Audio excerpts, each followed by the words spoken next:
Separate ചെയ്തു. അതിൻ്റെ ഇടയ്ക്കൊരു വിധാനം വെച്ചു. മനസ്സിലായല്ലോ? അപ്പോൾ ആ വിധാനം എങ്ങനെയാണെന്ന് വെച്ച് കഴിഞ്ഞാൽ അടിച്ച് പരത്തിയ മെറ്റൽ പോലെ അല്ലെങ്കിൽ സ്റ്റെർണോമ പോലുള്ള ഒരു സംഭവം. മനസ്സിലായോ? അപ്പം ഇതിന് വാതിലുകളുണ്ട്. കീഴിലുള്ള വെള്ളത്തിനും വാതിലുകളുണ്ട്. അതുകൊണ്ടാണ് നോഹയുടെ ജലപ്രളയം നടപ്പ് മുകളിൽ ആകാശത്തിലെ വിൻഡോയും തുറന്നു, ഭൂമി അടിയിലുള്ള വിൻഡോയും ആഴത്തിലുള്ള ഡോർസും തുറന്നു.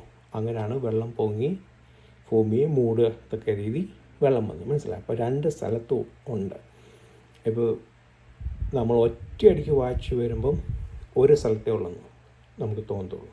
പക്ഷേ ഇത് ഈ 2 സ്ഥലത്തും ഇങ്ങനെ ഭൂമി ഇങ്ങനെ പിടിക്കത്തക്ക രീതി 2 സ്ഥലത്തും ഉണ്ട്.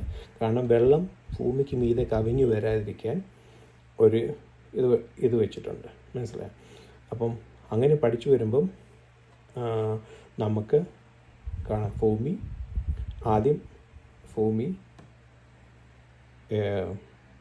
റക്കിയ, അതിൻ്റെ മേളിൽ സ്വർഗം, അത് കഴിഞ്ഞ് ഭൂമി താഴെ റക്കിയ, അതിൻ്റെ താഴെയാണ് പഴയകാലത്തെ ഷിയോൾ എന്നൊക്കെ പറയുന്നതും ഹേഡീസ് എന്നൊക്കെ പറയുന്നതും ഒക്കെയുള്ള സംഭവം.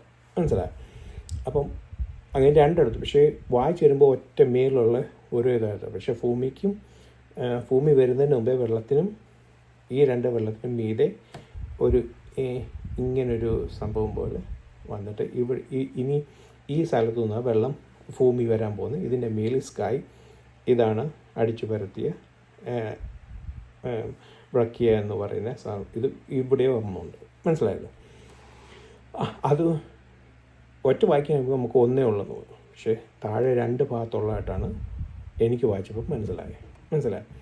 അപ്പം അതിനാണ് റക്കിയ എന്ന് പറയുന്നത്. ഇപ്പം നമ്മൾ ഈ റക്കിയ ഒരു ബൗണ്ടറി അങ്ങോട്ടുള്ളതും ഇങ്ങോട്ടും വരാതിരിക്കാൻ വേണ്ടി വെച്ചിരിക്കുന്ന ഒരു ഇതാണ്. അപ്പം ഇതിന് വിൻഡോ ഉണ്ട്. നമ്മൾ മനസ്സിലാക്കിയ ഫ്ലഡിൻ്റെ സമയത്ത് വിൻഡോ വരുവാൻ ഇടയായി. അതേപോലെ ഇതിനെ നമ്മൾ സമാഗമന കൂടാരത്തിൻ്റെ ആ വെയിൽ തിരശീല പോലാണ്